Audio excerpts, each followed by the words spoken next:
തിരുവിതാംകൂർ ദേവസ്വം ബോർഡിന് കീഴിലുള്ള 20-ലധികം ക്ഷേത്രങ്ങളിൽ കോടികൾ വിലമതിക്കുന്ന തിരുവാഭരണങ്ങൾ കാണാനില്ല. തിരുവാഭരണങ്ങളും വെള്ളി ആഭരണങ്ങളും സ്വർണ്ണക്കട്ടകളും വെള്ളി തിരുമുഖങ്ങളുമാണ് കാണാതായത്. നെയ്യാറ്റിൻകര ദേവസ്വം അസിസ്റ്റന്റ് കമ്മീഷണറുടെ കീഴിലെ വിവിധ ക്ഷേത്രങ്ങളിലെ തിരുവാഭരണങ്ങളാണ് നഷ്ടപ്പെട്ടിട്ടുള്ളത്. തിരുവാഭരണ കമ്മീഷണർ നടത്തിയ പരിശോധനയിലാണ് കണ്ടെത്തൽ. പ്രദീപ് പാറശാലയുണ്ട് വിവരങ്ങളുമായി. പ്രദീപ്, എന്തായാലും ഒരു ഞെട്ടിപ്പിക്കുന്ന കണ്ടെത്തൽ തന്നെയാണ് പുറത്തേക്ക് വന്നിരിക്കുന്നത്. ഈ തിരുവാഭരണങ്ങളടക്കം കാണാതായിരിക്കുന്ന ഈ സാഹചര്യത്തിൽ എന്താണ് ദേവസ്വം ബോർഡിന്റെ ഭാഗത്തുനിന്ന് വരുന്ന വിശദീകരണം? കാർത്തു പറയുന്നത് പോലെ തന്നെയാണ് ശബരിമല സ്വർണ്ണക്കൊള്ള വിവാദം നിറഞ്ഞു നിൽക്കുന്ന ഒരു സാഹചര്യത്തിൽ തന്നെയാണ് മറ്റൊരു തലത്തിൽ ഈ തെക്കൻ മേഖലകളിൽ വലിയ ഒരു തട്ടിപ്പിന്റെ കഥകൾ പുറത്തു വരുന്നത്.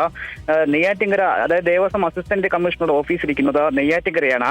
ഈ നെയ്യാറ്റിൻകര അസിസ്റ്റന്റ് കമ്മീഷണറുടെ കീഴിലുള്ള 20ഓളം വരുന്ന ദേവസ്വം ബോർഡ് ക്ഷേത്രങ്ങളിലാണ് ഇത്തരത്തിൽ സ്വർണ്ണ ആഭരണങ്ങളും അതുപോലെ വെള്ളി തട്ടുകളും ഉൾപ്പെടെ ഭക്തജനങ്ങൾ നേരത്തെ കൊണ്ടിരുന്ന വെള്ളി തട്ടങ്ങൾ ഉൾപ്പെടെ ഇപ്പൊ നിലവിൽ കാണാനില്ലാത്തത്. ഇതിനെതിരെ വലിയ തരത്തിലുള്ള പ്രതിഷേധങ്ങൾ ഇന്ന് നിലനിൽക്കുകയാണ്. പക്ഷേ ഈ സാഹചര്യത്തിൽ ദേവസ്വം ബോർഡ് കൃത്യമായി നിലപാടുകൾ സ്വീകരിച്ചിട്ടില്ല എന്നുള്ള ഒരു ആരോപണം കൂടി ഹൈന്ദവ സംഘടനകളുടെ ഭാഗത്തു നിന്നും ഉണ്ടാകുന്നുണ്ട്. എന്തായാലും വലിയ ഒരു തെറ്റിപ്പിക്കുന്ന ഒരു കണ്ടെത്തൽ തന്നെയാണ്. ഇപ്പോൾ തിരുവാഭരണ കമ്മീഷനാണ് ദേവസ്വം അസിസ്റ്റന്റ് കമ്മീഷണർക്ക് ഇത്തരത്തിൽ ഒരു റിപ്പോർട്ട് കൊടുത്തിട്ടുള്ളത്. ഈ റിപ്പോർട്ട് ദിവസങ്ങൾക്കുള്ളിൽ തന്നെ കൊടുക്കണമെന്നാണ് പ്രത്യേകം പറഞ്ഞിട്ടുള്ളത്. കഴിഞ്ഞ മാസം 23-ാം തീയതിയാണ് തിരുവാഭരണ കമ്മീഷൻ അസിസ്റ്റന്റ് ദേവസ്വം കമ്മീഷണർക്ക് ഇത്തരത്തിൽ റിപ്പോർട്ട് നൽകിയിരിക്കുന്നത്. കാർത്തു, ശരി. എന്തായാലും തിരുവിതാംകൂർ ദേവസ്വം ബോർഡിന് കീഴിലുള്ള 20-ലധികം ക്ഷേത്രങ്ങളിൽ കോടികൾ വിലമതിക്കുന്ന തിരുവാഭരണങ്ങൾ കാണാനില്ല എന്ന വാർത്തയാണ് പുറത്തേക്ക് വരുന്നത്.